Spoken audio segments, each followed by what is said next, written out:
11 अक्टूबर 2024 unit 4 में magnetic force की हम एक क्लास कर चुके हैं या शायद दो क्लासें कर चुके हैं। आज हम उसी चीज़ को आगे बढ़ाना चाहते हैं। ये किसी मैग्नेट का नॉर्थ पोल, ये किसी मैग्नेट का साउथ पोल, इन दोनों के बिटवीन में there is a magnetic field. These magnetic lines are directed from north to south pole and their strength is denoted by capital B.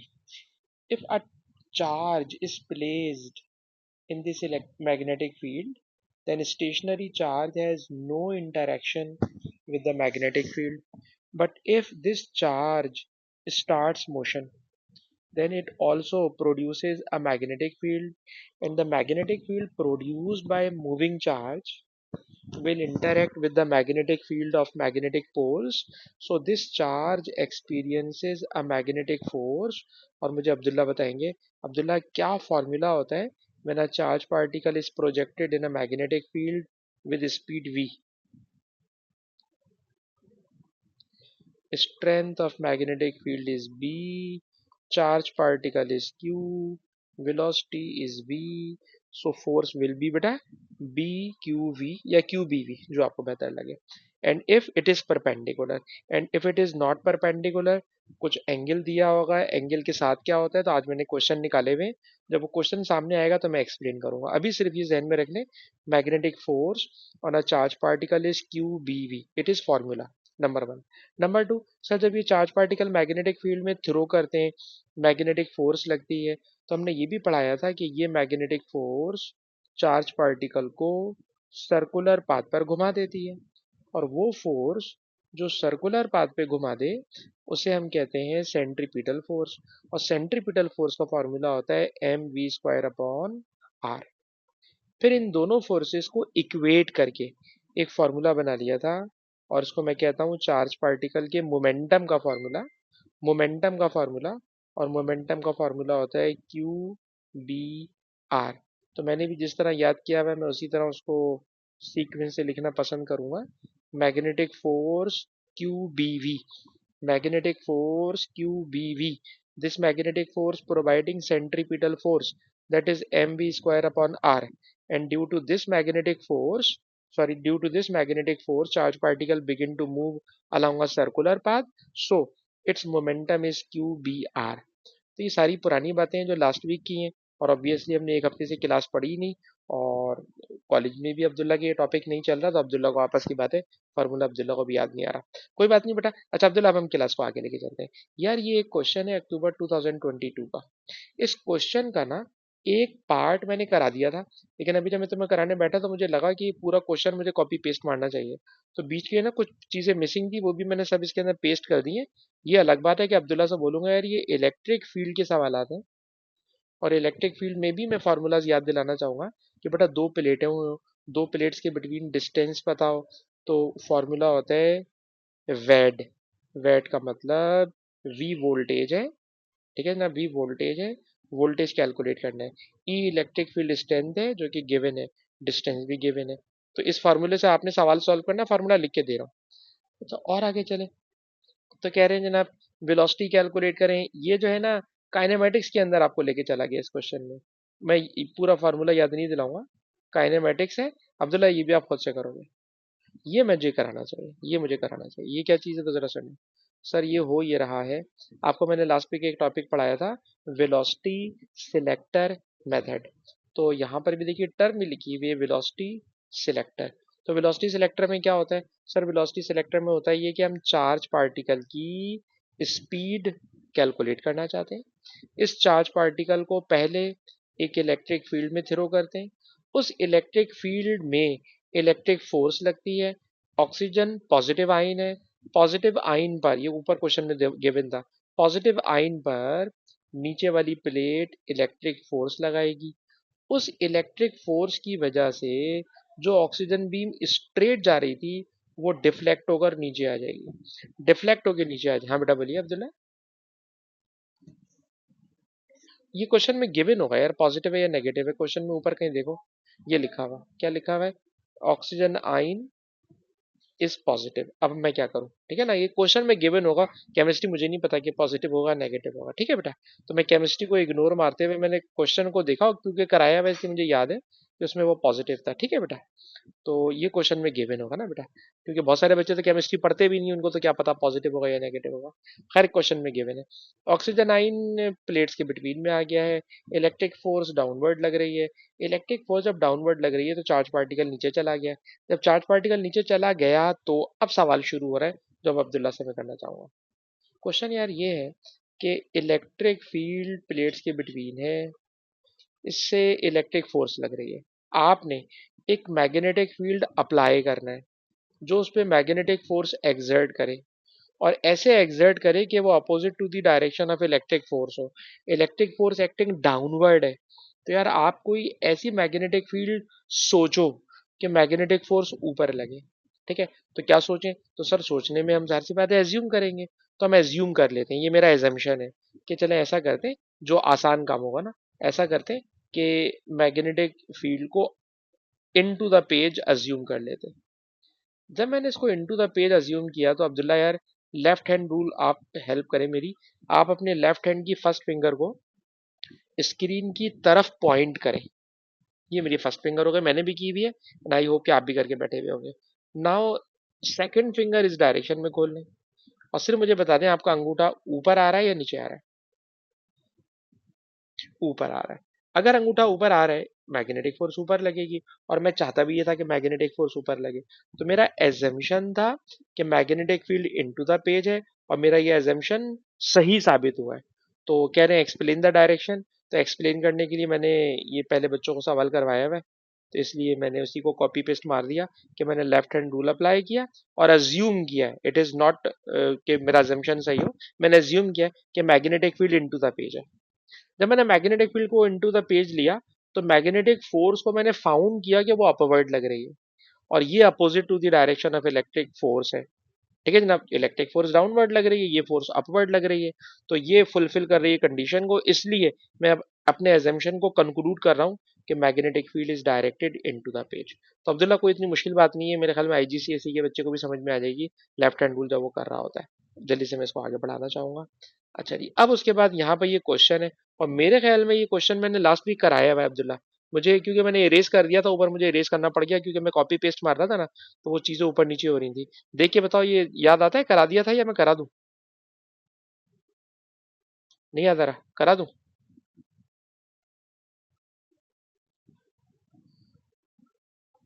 Velocity selector is used to produce a beam of oxygen ion. Speed given है, करा दूं बेटा? आज अब्दुल्ला की आवाज इतनी delay क्यों कर रही है बेटा? करा देता हूँ, ठीक है। अच्छा देखिए कहानी बेटा ये है कि इलेक्ट्रिक फोर्स और मैग्नेटिक फोर्स को अब एफ एम लिखना बुरा लगता है, एफ बी लिखते हैं, क्योंकि बी, ए लेवल्स की फिजिक्स में बी का मतलब मैग्नेटिक फील्ड लेते हैं। तो electric force magnetic force these are equal. अच्छा जी, जहाँ इलेक्ट्रिक फोर्स लिखी हुई है, इस इलेक्ट्रिक फोर्स की जगह बेटा मैंने लिख दिया E into Q. E into Q, ठीक है ना। और ई जो होता है it is electric field strength. ठीक है जी। Calculate magnetic flux density. Magnetic flux density calculate करनी है, तो बताइए magnetic force. Sir magnetic force होती है क्यू बी वी। ठीक है, अब आप देखिए दोनों तरफ से क्यू से तो क्यू कैंसिल भी हो गया है, ठीक है। अब मेरा ख्याल है मैं कराऊंगा नहीं सवाल। ई की वैल्यू गिवन है 10,500। बी की वैल्यू सर कैलकुलेट करना है। सर वेलोसिटी ये रही, और ये सवाल मैंने लास्ट वीक करवाया हुआ है, इसलिए मैं इसको और भाग रहा हूँ कराने से। ये अब्दुल्ला को याद नहीं आ रहा, ठीक है बेटा, ये करवाया हुआ है। आगे चलते हैं, क्योंकि इसमें कोई मुश्किल बात भी नहीं है। अच्छा उसके बाद कह रहे हैं after passing through the velocity selector, a beam of oxygen ion with same velocity enters in a region of uniform magnetic flux density. Different isotopes of oxygen can be present in the beam. Explain why the detector will only detect one particular isotopes. ये क्या चीज है? तो इस चीज को समझाने के लिए ना यार, फिजिक्स में एक डिवाइस होता है जिसका नाम होता है मास स्पेक्ट्रोग्राफ। और इस क्वेश्चन में देखिए पहले टर्म इन्होंने ये यूज किया है, मास स्पेक्ट्रोग्राफ या मास स्पेक्ट्रोमेट्री। ये एक डिवाइस है, ये डिवाइस क्या करता है, और इन्होंने आगे इंट्रोडक्शन में लिखा हुआ है, it is use to determine the mass of different isotopes of an element. ये क्या चीज होती है, तो यार मुझे लगता है थोड़ा सा मुझे ये समझाना चाहिए। डायरेक्ट मैं सवाल कराऊंगा तो मैं आपको इतना अच्छा समझा नहीं पाऊंगा, तो मैं आपको ये वाली बात समझाने जा रहा हूँ। बात क्या है सर, बात ये है, कोई जगह मुझे मिल जाए अच्छी सी, चलिए यहाँ पे कर लेते हैं। बात जनाब ये होती है कि फॉर एग्जाम्पल ये एक चैम्बर है। इस चैम्बर में इस चैम्बर में ये बेटा मैंने एक बीम ऑफ चार्ज पार्टिकल, या चलें ऐसा कर लें, फॉर एग्जांपल हमारे पास क्लोरीन के दो आइसोटोप्स हैं। क्लोरीन का एक आइसोटोप होता है 35, एक आइसोटोप होता है 37, ठीक है। और दोनों के चार्जेस बराबर होते हैं, वो चार्ज मुझे याद नहीं है इसलिए मैं लिख नहीं रहा। दोनों के मास मैंने लिख दिए, एक का मास 35 है आइसोटोप का, और एक का मास 37 है। दोनों के मासेस डिफरेंट है। मैंने यहां से इन दोनों को एक साथ फायर कर दिया, ठीक है जनाब। जो मैं यहाँ से बीम फायर कर रहा हूँ वो क्लोरीन 35 भी है और वो क्लोरीन 37 भी है, दोनों आइसोटोप्स हैं। दोनों को एक साथ थ्रो कर दिया मैंने। जब मैंने दोनों को एक साथ थ्रो किया तो याद कीजिएगा कि जब ये दोनों मैग्नेटिक फील्ड में एंटर होंगे, ये मैग्नेटिक फील्ड है, ठीक है जनाब। मैंने डायरेक्शन इसमें लेफ्ट हैंड रूल को इतना ख्याल करके नहीं बना रहा, इसी में उल्टा सीधा लेके चल रहा हूँ। अरे जनाब, ये क्लोरीन के आइंस मैंने एंटर कर दिए और दोनों का चार्ज बराबर है, दोनों के मास डिफरेंट है। मैग्नेटिक फील्ड में बेटा जब ये जाएंगे तो बताइए मैग्नेटिक फील्ड में चार्ज पार्टिकल का मोमेंटम क्या होता है। सर चार्ज पार्टिकल का मोमेंटम होता है mass into velocity is equals to Q B R. अच्छा, इस फॉर्मूले में अगर मैं आपसे फरमाइश करूं कि आर को अलग कर लो, तो आर को बेटा आपने अलग कर लिया, और आर को अलग करने के बाद आप जरा गौर से सुनिएगा, क्लोरीन के दोनों आइसोटोप सेम स्पीड से थ्रो कर रहे हो, सेम मैग्नेटिक फील्ड में थ्रो कर रहे हो, दोनों का चार्ज सेम होता है, आइसोटोप्स का चार्ज सेम होता है, आइसोटोप के मास डिफरेंट होते हैं। जब डिफरेंट मास होते हैं तो जिसका मास ज्यादा होता है उसका रेडियस बड़ा बनता है, जिसका मास ज्यादा होगा सर उसका रेडियस बड़ा बनेगा, और जिसका मास कम होगा ना उसका रेडियस छोटा बनेगा, ठीक है जनाब। तो जो क्लोरीन 35 है वो यहाँ पे जमा हो रहा है, क्लोरीन 37 यहाँ पे जमा हो रहा है, ठीक। आपने जो डिटेक्टर लगाया हुआ है, फॉर एग्जांपल डिटेक्टर कह लें, कलेक्टर कह लें, वो यहाँ पे लगाया हुआ है। आपको क्लोरीन 37 चाहिए तो आप इस जगह पे लगा लें कलेक्टर, सारा क्लोरीन 37 यहाँ पे डिपॉजिट हो जाएगा, सारा क्लोरीन 35 एक तरफ अलग हो जाएगा। तो हम क्या कर सकते हैं, हम सेपरेट कर सकते हैं आइसोटोप्स को बाय स्पेक्ट्रोमीटर, ठीक। तो ये मैंने थ्योरी सुनाई है आपको, और थ्योरी सुनाने के बाद अब आप क्वेश्चन पढ़ेंगे तो अब्दुल्ला क्वेश्चन मैं आपसे कराने की कोशिश करूंगा। क्वेश्चन ये है कि जब बीम ऑफ ऑक्सीजन आइन सेम वेलोसिटी से एंटर होती है मैग्नेटिक फील्ड में, तो different isotopes of oxygen can be present in the beam, ठीक है। फॉर एग्जांपल ऑक्सीजन का एक ऑक्सीजन 16 होता है, एक ऑक्सीजन जो है 17 वाला होता है, ये डिफरेंट आइसोटोप्स है। कह रहे हैं explain why the detector will only detect one particular isotope. यानी जो कलेक्टर होगा या जो डिटेक्टर होगा वो आप किसी एक जगह लगाओगे, जब आप किसी एक जगह लगाओगे तो एक आइसोटोप वहां पे कलेक्ट हो जाएगा, और जो बाकी दूसरा आइसोटोप होगा वो डिफ्लेक्ट होकर किसी दूसरी जगह जाएगा जिसे आप कलेक्ट करने में इंटरेस्टेड नहीं है, इसलिए आप उसको इग्नोर मार दोगे। तो इसके अंदर आपको कहानी क्या सुनानी है सर, कहानी ये सुनानी है कि different isotopes, different their masses, different their deflection, so they are collected at different positions। तो जिस पोजीशन पर आप ग्रेटर मास कलेक्ट करना चाह रहे हो तो वहां पे दूर करके डिटेक्टर लगा दो, कम वाला करना चाह रहे हो तो करीब करके लगा दो, क्योंकि उनकी डिफ्लेक्शन में फर्क आएगा। अब इस चीज को मार्किंग स्कीम में प्रॉपर वर्डिंग में पढ़ लेंगे तो अब्दुल्ला ज्यादा अच्छा आंसर लिख सकेंगे। आंसर जरा सुनिएगा, आइसोटोप्स के मास डिफरेंट होते हैं, मास डिफरेंट होते हैं इसलिए उन पे मैग्नेटिक फोर्स भी will be same because charge is same, the magnetic force will be same because charge is same. अच्छा, जो मैग्नेटिक फोर्स लगती है ना, मैग्नेटिक फोर्स, आपको याद है मैग्नेटिक फोर्स में क्यू बी वी, मास होता ही नहीं है, मास नहीं होता। मास नहीं होता मैग्नेटिक फोर्स की इक्वेशन में। मैग्नेटिक फोर्स में मास नहीं है, इसीलिए कह रहा है कि फोर्स सेम लगेगी क्योंकि चार्ज सेम है। लेकिन फिर आगे जाके कहता है कि जब हम इसका रेडियस निकालते हैं, ठीक है ना, जब रेडियस निकालते हैं तो जरा गौर से सुनिएगा, बी सेम है, क्यू सेम है, वी सेम है, सब कुछ सेम है, लेकिन different mass lead to different circular path, different radius, different deflection, so only one isotope is detected। ठीक है जनाब। जब मास स्पेक्ट्रोग्राफ में, और इस तरह का सवाल अब्दुल्ला बार बार आता है, जब मास स्पेक्ट्रोग्राफ में डिफरेंट आइसोटोप्स को सेम स्पीड से प्रोजेक्ट किया जाता है, तो वो डिफरेंट मासेस होने की वजह से डिफरेंट ट्रेजेक्टरी पर डिफरेंट डिफ्लेक्शंस शो करते हैं, और हम उससे अपनी मर्जी के मुताबिक जो हमें आइसोटोप रिक्वायर होता है उसको हम एक जगह पे जमा कर लेते हैं। अब्दुल्ला क्या आप कमेंट्री थोड़ी सी कर सकते हैं?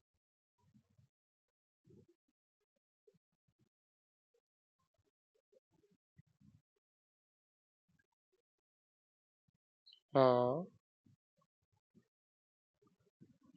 हाँ हाँ। R proportional to mass. सही बात है। हाँ,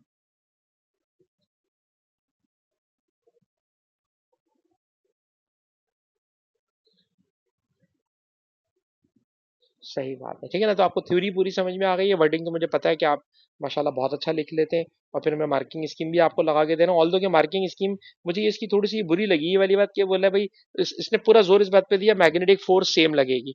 अब सेम फोर्स लगेगी तो बच्चा वहीं पे अटक जाएगा, सारा सेम सेम फोर्स लगेगी तो फिर डिफ्लेक्शन अलग अलग कैसे होगी। तो मैंने ज्यादा अच्छा स्टार्ट लिया कि भाई आप डायरेक्ट स्टार्ट करें, मैंने charge particle is projected in a magnetic field, their momentum is M V is equal to Q B R.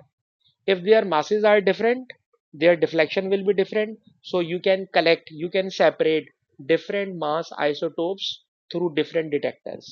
ठीक है ना। तो मुझे अपनी बात ज्यादा अच्छी लग रही है एज कम्पेयर टू, इन्होंने बहुत ज्यादा लंबी कर दी है, और आपने भी मेरे वाले तरीके से ये एक्सप्लेन कर दिया, दिल को खुशी हुई मेरे।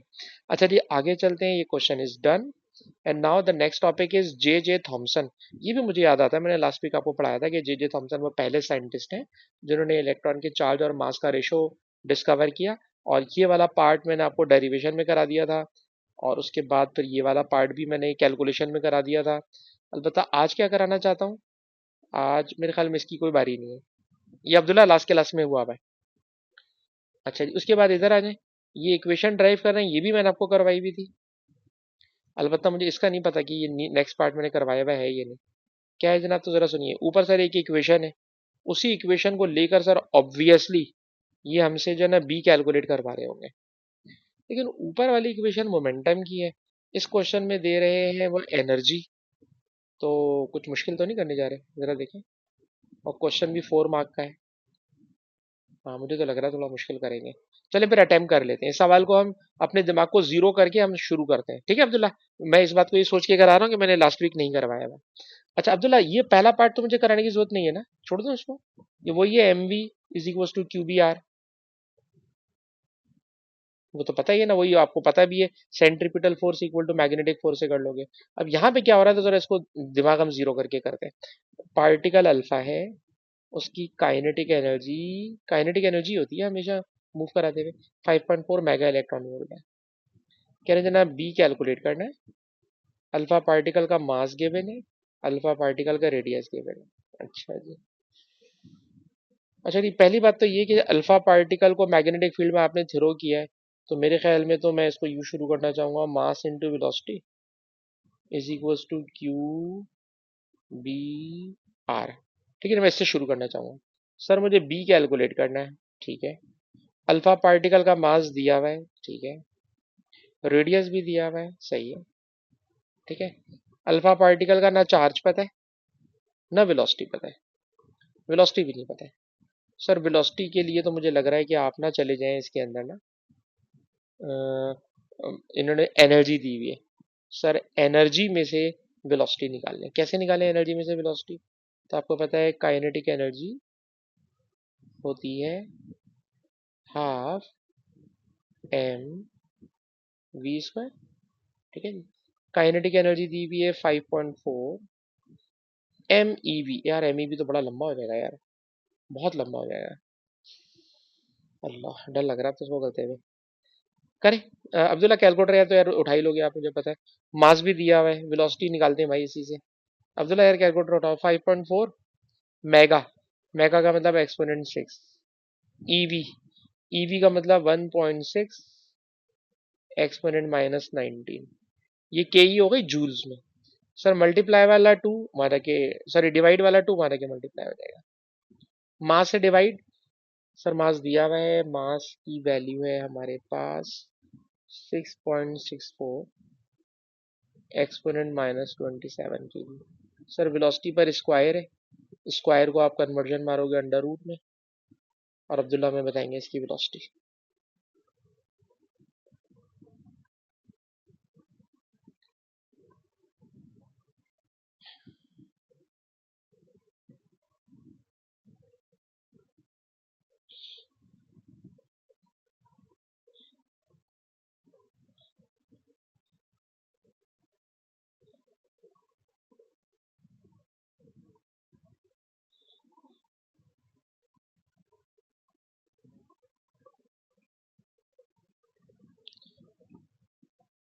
अच्छा, अब इसको इधर लेकर आ जाओ।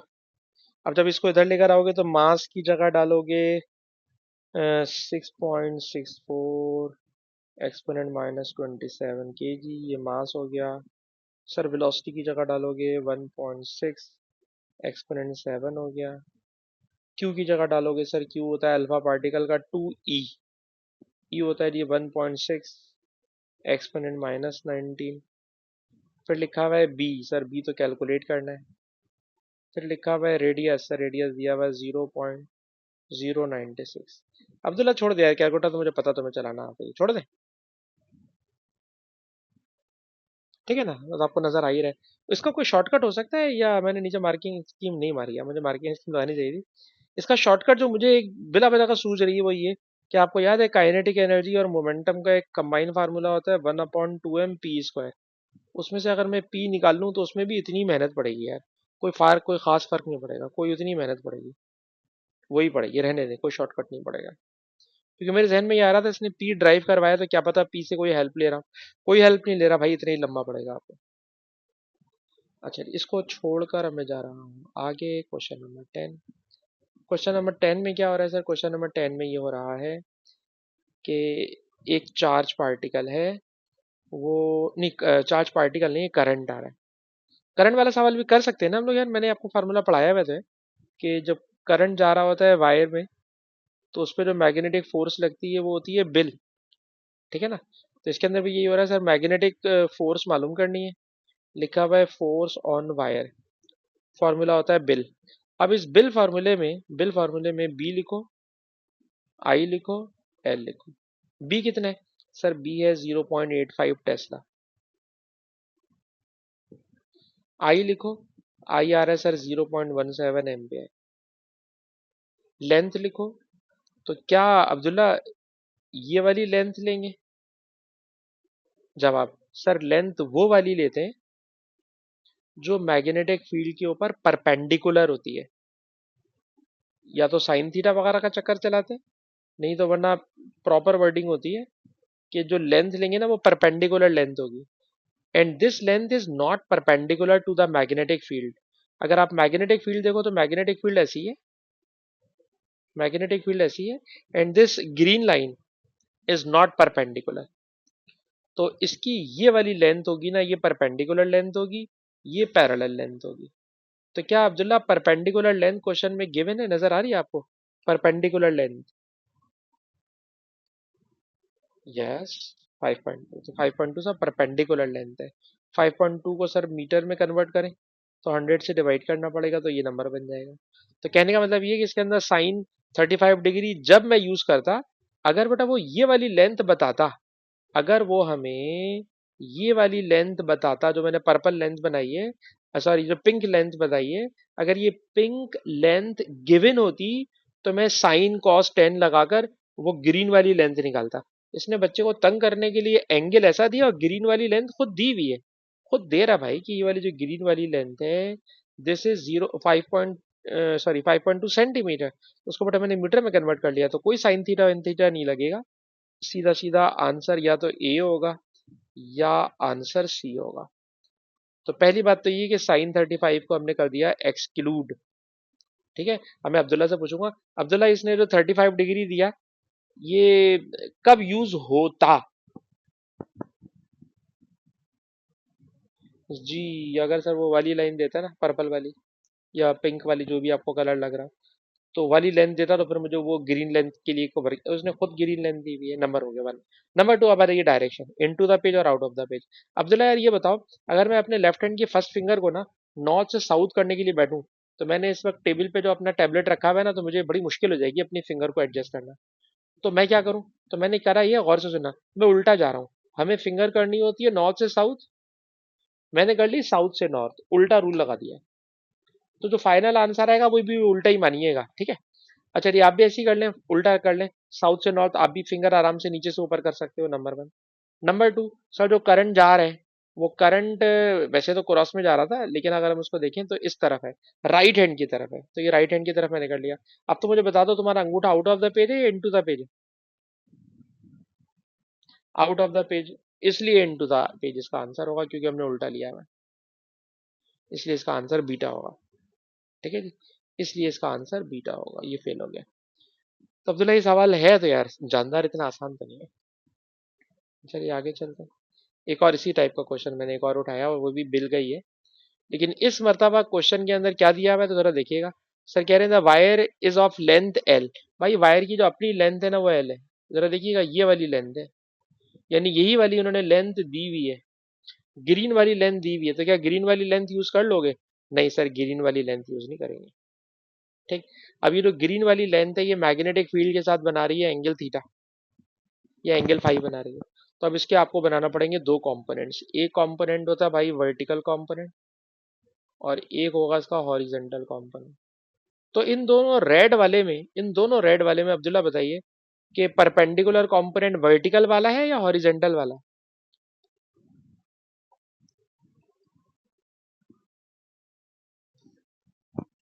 वर्टिकल वाला है, ठीक है ना?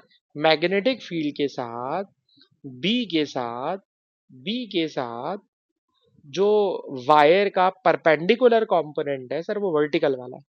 और वर्टिकल वाले के लिए लेंथ क्या बन जाएगी? एल साइन थीटा या कॉस थीटा? क्योंकि एंगल एक्स एक्सिस के साथ ही बन रहा है जी। बिल्कुल सही, साइन थीटा हो गया। तो एक बात तो पक्की हो गई सर, फार्मूला बनेगा बिल साइन थीटा। तो बिल साइन थीटा की वजह से कॉस थीटा वालों को तो मैंने आउट कर दिया। बिल साइन थीटा तो पक्की बात है। ठीक है जी। अब रह गया इनटू द पेज और आउट ऑफ द पेज। जरा लगाइए left hand rule, first finger को जरा खोलना है यार इस तरफ, Abdullah. First finger towards right hand side, ठीक है? और second finger in the direction of current, और करंट की डायरेक्शन इन द वायर होती है, इन द वायर अब ऊपर की तरफ है, ऊपर की तरफ है, इसलिए इसको मैंने ऊपर की तरफ कर लिया। अब तो मुझे बताओ, मैंने अपनी यहाँ काफी ट्विस्ट करना पड़ लिया अपनी रिस्ट को। बताइएगा, finger into the page out of the page?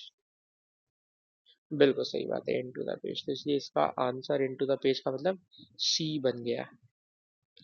ठीक है बेटा, सी बन गया। और मुझे ना इसके नीचे हमारा आंसर लिखना चाहिए, ताकि हम क्रॉस चेक कर सके, जो मैंने नहीं लिखा। अभी ढूंढूंगा तो टाइम जाया होगा। लेकिन हमें बिल्कुल 100% कॉन्फिडेंट है अब्दुल्ला, कोई कंफ्यूजन नहीं है। लेकिन फिर भी मैं क्लास के बाद इसके आंसर्स को एक नज़र देखूंगा। अच्छा जी, आगे चलते हैं। ये सवाल हो गया खत्म। अच्छा, एक और उसी टाइप का क्वेश्चन है। टाइप वही है, वही टाइप है। टाइप कैसा टाइप है कि एक स्क्वायर कॉइल है, उसकी लेंथ एल है। स्क्वायर है इसलिए चारों साइड्स की लेंथ एक जैसी है। करंट क्लॉकवाइज डायरेक्शन में फ्लो कर रहा है, plane of coil parallel to the magnetic field है। ठीक है जी। Which of the table is correct? ठीक है जी, क्या कह रहे हैं कि साइड पी क्यू पर फोर्स जीरो होगी क्या? तो जरा देखो भाई, जो साइड पी क्यू है वो मैग्नेटिक लाइंस के साथ पैरेलल है, मैग्नेटिक लाइंस के साथ पैरेलल है। और जो पैरेलल होती है ना, उस पर फोर्स जीरो होती है। तो मुझे तो यही आंसर सही लग गया है। मुझे तो यही सही लग गया है कि मैग्नेटिक फोर्स जीरो है। R S, sorry Q R, sir Q R पे तो जीरो नहीं होगी, क्यू आर पे तो बहुत मैक्सिमम फोर्स लगेगी, because it is perpendicular to the magnetic field. तो गलत है जी, गलत। उसके बाद आर एस आर एस पे भी फोर्स जीरो होगी। आर एस भी पैरेलल है, ठीक है ना? पैरेलल का मतलब 0 डिग्री भी या 180 डिग्री, एक ही बात है। तो ये भी गलत बोल रहा है, फोर्स लगेगी ही नहीं। एस पी, सर एसपी पे फोर्स जो होगी ना वो लगेगी। अब वो बोल रहा है आउट ऑफ द पेज, तो इसके ऊपर हम थोड़ा प्रैक्टिस कर रहे हैं, वरना सवाल हमारा खत्म हो चुका है। एसपी पे जरा लगाना है Abdullah, Fleming left hand rule SP के लिए। एसपी के लिए तो भाई अपनी फर्स्ट फिंगर को यार अब्दुल्ला करो इस डायरेक्शन में टुवर्ड्स राइट हैंड साइड, और सेकंड फिंगर के लिए मुझे रिस्ट काफी ट्विस्ट करना पड़ रही है इस डायरेक्शन में। तो बताइए तुम्हारा अंगूठा इनटू द पेज या out of the page? Into the page आ रहा है, और ये बोला आउट ऑफ द पेज, इसलिए आउट है। ठीक है जनाब, तो जो सही आंसर था वो हमने पहले ही पकड़ लिया था, और फॉर द स्टडी हमने चारों ऑप्शन डिस्कस किए और सब हमारे हो गए। अच्छा जी, अब ये शुरू हो रही है कोई नई चीज। ठीक है जी, ये नई चीज का क्या नाम है? तो यार इस नई चीज को हम लोग जब कैम्ब्रिज बोर्ड फिजिक्स में पढ़ाते हैं तो इसका बाकायदा नाम होता है current balance.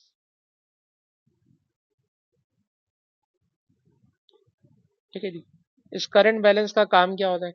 Sir current balance का काम ये होता है कि करंट बैलेंस से अगर हम आपको कोई मैग्नेट दें, ये मैग्नेट है, ठीक है ना, अब ये जो है ये उन्होंने एक मैग्नेट बनाया हुआ है, ये मैग्नेट है, और इस मैग्नेट की अगर आपको फील्ड स्ट्रेंथ लैब में कैलकुलेट करना हो तो current balance is used to calculate या to measure the strength of magnetic field, strength of magnetic field. ठीक है जनाब, स्ट्रेंथ ऑफ मैग्नेटिक फील्ड। तो हमें strength of magnetic field measure करनी है, और स्ट्रेंथ ऑफ मैग्नेटिक फील्ड बेटा कैसे मेजर करेंगे? तो उसकी मेजरमेंट के लिए बेटा जरा तरीका देखिएगा। तरीका ये है कि सबसे पहला काम ये करते हैं कि ये जो वायर है ना बेटा, वायर, इस वायर में से कोई करंट पास नहीं करते, वायर में से कोई करंट पास नहीं करते, वायर अभी विदाउट करंट है, और आपने इस मैग्नेट को एक बैलेंस के ऊपर लाके रख दिया। बैलेंस के ऊपर रीडिंग आ रही है फॉर एग्जांपल 1.5 न्यूटन, जो कि इसका वेट है, जो कि मैग्नेट का ओरिजिनल वेट है। अच्छा, फिर आप इन दोनों पोल्स के बिटवीन में एक करंट कैरिंग वायर रख देते हैं, जिससे करंट पास कराते हैं। करंट की वैल्यू हमें पता होती है, अभी मैं आपको एक लैब अरेंजमेंट दिखाऊंगा, उसके अंदर एमीटर लगा होगा वगैरह वगैरह, वो करंट मेजर करके बता रहा होगा। फॉर एग्जाम्पल मैंने करंट पास कराया, करंट की वैल्यू मुझे पता है, जैसे ही मैं करंट पास कराता हूँ तो मैंने नोट किया है कि करंट बैलेंस की जो रीडिंग है ना, करंट बैलेंस की रीडिंग वो एकदम से 1.5 से फॉर एग्जाम्पल 1.8 चेंज हो जाती है। करंट पास कराते ही चेंज हो गई रीडिंग। सर क्यों चेंज हो गई? तो चेंज होने की वजह ये होती है कि हम कोई ऐसी अरेंजमेंट रखते हैं, कैम्ब्रिज बोर्ड के अंदर तो वो इस चीज के ऊपर बहुत ज्यादा लंबे लंबे सवाल कराता है कि भाई ये नॉर्थ पोल है, ये साउथ पोल है, अब आप ये बताएं, अब आप ये बताएं। आप क्या, मुझे नहीं लग रहा कि वो इतनी लंबी कर रहा है, वो आपके सिर्फ इतनी सी बात कह रहा है कि अब्दुल्ला हम इस वायर में से ऐसी डायरेक्शन में करंट पास कराते हैं और मैग्नेट के पोल्स को ऐसी डायरेक्शन में रखते हैं कि वायर पे फोर्स लगती है ऊपर। ठीक है, करंट की डायरेक्शन में बता नहीं रहा, मैग्नेट के पोल्स में बता नहीं रहा, पर हम इस तरह करंट का फ्लो कराते हैं और इस तरह मैग्नेट के पोल्स को रखते हैं कि वायर पे फोर्स लगती है अपवर्ड। जब वायर पे अपवर्ड फोर्स लगती है ना तो वायर ऊपर उछल जाएगा। लेकिन मैंने आपके ही कोर्स में से एक और पिक्चर निकाली हुई है, इसके अंदर आप देखिए कि जो वायर है ना, उस वायर को उन्होंने एक स्टैंड में बाकायदा फिट किया हुआ है, फिट किया हुआ है। जब आपने सर फिट किया हुआ है ना, ठीक है जनाब, तो ये वायर उछलता नहीं है। और बताइए जब ये वायर उछलता नहीं है तो उस पर फोर्स ऊपर लग रही है, इट इज एक्शन। तो इसका रिएक्शन ये होता है कि सर ये जो मैग्नेट, ये जो वायर होता है ना सर, ये वायर इस मैग्नेट पे नीचे की तरफ लगाता है एक फोर्स, और सर जो नीचे की तरफ फोर्स लगती है ना, वो फोर्स क्या करती है, मैग्नेट के ओरिजिनल वेट को बढ़ा देती है। और जितना वेट बढ़ता है, असल में ये वो फोर्स है, ये फोर्स की वो वैल्यू है जो उस वायर के ऊपर लग रही थी। ठीक, पहले तरह इतनी स्टोरी अब्दुल्ला मैं दोबारा रिपीट करूंगा, आपसे सुनूंगा, फिर मैं आपको फार्मूले में लेके जाऊंगा और फार्मूले से फिर क्वेश्चन करा दूंगा। ठीक है, क्वेश्चन क्या है, बल्कि इन्होंने भी मुझे लग रहा है कि करंट की डायरेक्शन में आपको घुमाया है कि एक्स से वाई लेके जाना है या वाई से एक्स लेके जाना है, वगैरह वगैरह। ठीक है, अच्छा जी, लेकिन मैं अभी इतनी मुश्किल बातों में आपको नहीं लेके जा रहा, और बल्कि उन्होंने ये रीडिंग भी दी हुई है कि जब करंट पास नहीं कराया था तो रीडिंग थी 1.5, और जैसे ही करंट पास कराया तो रीडिंग हो गई है 1.503।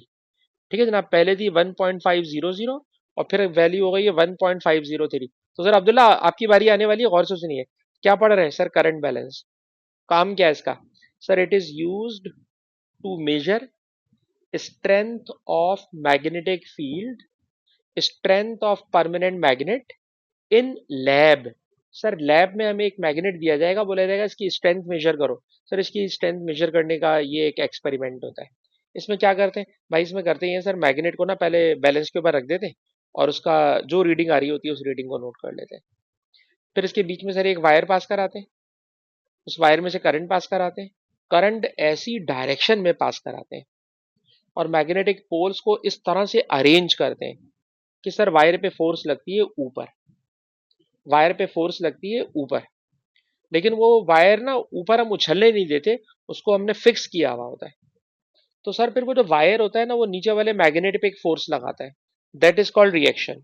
और इस रिएक्शन की वजह से हम इस क्वेश्चन में देख रहे हैं कि जब करंट पास नहीं कराया था तो रीडिंग थी 1.50, जैसे ही करंट पास कराया तो रीडिंग हो गई 1.503।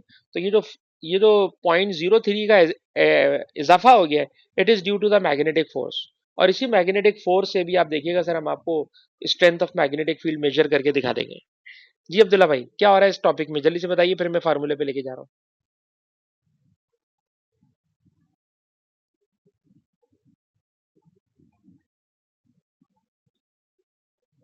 हाँ। हाँ। सही। सर ये एक ऐसा डिवाइस है जिससे हम मैग्नेट की फील्ड स्ट्रेंथ मेजर कर सकते हैं, नंबर वन।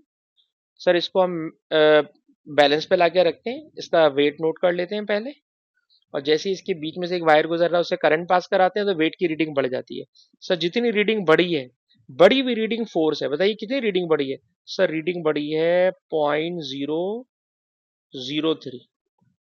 ठीक है बेटा, 1.5 तो पहले से रीडिंग थी, तो जो रीडिंग बढ़ गई है इट इज 0.003। सर ये रीडिंग बढ़ गई है। ठीक है जनाब, ये रीडिंग बढ़ गई है। इस क्वेश्चन में बी की वैल्यू गिवन है सर, बी की वैल्यू गिवन है। वैसे बी मालूम करना होता है, इस सवाल में बी की वैल्यू गिवन है। सर बी है 0.07। ठीक है जी। मेरे ख्याल में करंट पूछ रहा है, हाँ सर करंट पूछ रहा है, करंट पूछ रहा है। Length of wire, length of wire बताइएगा कितनी लेंथ ऑफ वायर है बिटवीन द पोल्स? अब्दुल्ला देख के बताइए। बिटवीन पोल्स व्हाट 5 सेंटीमीटर है सर। ठीक है ना, 5 सेंटीमीटर लेंथ है between poles of the magnet. तो ये बन गई 0.05, और जब ये 0.05 बन गई तो इसमें से अगर मैं करंट को सब्जेक्ट बना लूँ तो करंट को सब्जेक्ट बना के बनेगा 0.003, 0.07, 0.05। अब जरा देखिए इन्होंने किस शक्ल में आंसर लिखे हुए, शुक्र है इसी तरह लिखे हुए। 0.003 डिवाइडेड बाय, सर नंबरों में तो हम ओके हो गए, नंबरों में तो अब हमें कोई इशू नहीं है। अब सारा मसला रह गया है करंट की डायरेक्शन का।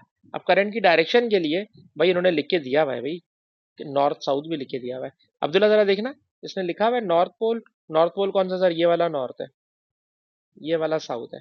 ठीक है। अब्दुल्ला यार अपनी लेफ्ट हैंड की फर्स्ट फिंगर को नॉर्थ से साउथ की तरफ करो आराम से। कर लिया नॉर्थ से साउथ? ये वाली डायरेक्शन में फर्स्ट फिंगर कर लिया अब्दुल्ला? हाँ इंडेक्स फिंगर। ठीक है, नॉर्थ से साउथ कर ली। अच्छा अब मुझे नहीं पता कि करंट एक्स टू वाई है, मैं अंदाजा लगाते हैं ना, एजम्पशन ये कर लेते हैं एक्स टू वाई। ये मैंने एक्स टू वाई कर ली। अब तो मुझे पता है एक्स टू वाई करने पे तुम्हारा अंगूठा ऊपर आ रहा है नीचे आ रहा है? ऊपर आ रहा है। तो हमारी फोर्स की रिक्वायरमेंट ऊपर होती है नीचे होती है? वायर पे। अबे नहीं ना यार अब्दुल्ला भाई, पूरी कहानी सुनाई तुमने, आखिर में उल्टी कर दी। जो फोर्स लगती है यार वो वायर पे ऊपर लगवाते हैं, सुनो तो, वायर पे ऊपर लगवाते हैं। फोर्स लगवाते हैं वायर पे ऊपर, ये लिख ले भाई। फोर्स पे लगेगी, वायर पे फोर्स लगेगी ऊपर। Force on wire must be upward. रुको तो अभी बता रहा हूँ, अभी रुको तो बता रहा हूँ ना। पहली बात तो जरा नोट कर ले भाई कहीं, कि फोर्स ऑन द वायर लगेगी अपवर्ड। ठीक है।